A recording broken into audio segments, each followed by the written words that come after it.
one of the first things that I wanted to show off, and that's the reason I've got this screen behind me that says Rob with Rise right now. This monitor behind me is something a lot of schools or a lot of locations have. They're commonly referred to as IFPs, which stands for Interactive Flat Panel. These might be in a classroom, and the teacher could be doing all sorts of work on the display, but you want morning announcements, any sort of alerts, be it CAP alerts, override schedule alerts. You want those to be able to pop up and show, but the teacher doesn't want to have to do anything. The teacher is doing their stuff and it pops up automatically. So I am going to share my screen here for a moment. And this is my test company that I have. So I'm just going to go over to presentations, and I've got a presentation that says safety alerts.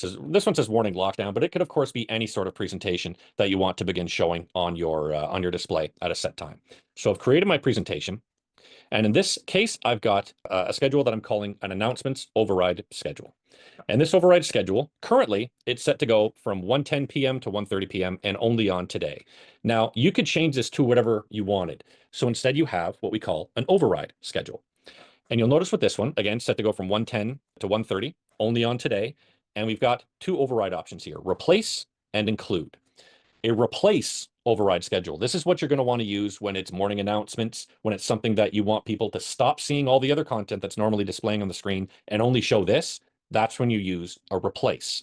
An include, I always like to use the example of birthdays. So let's say you've got 12 different presentations, one for all January birthdays, one for all February, March, et cetera, et cetera.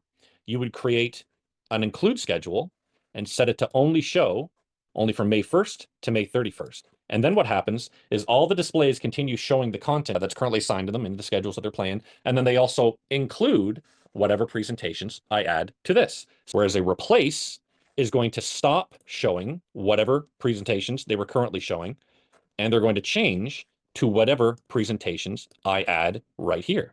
So I can press save. It stops showing that content and immediately overrides it with whatever announcement I put into that replace schedule. That's exactly how it would work.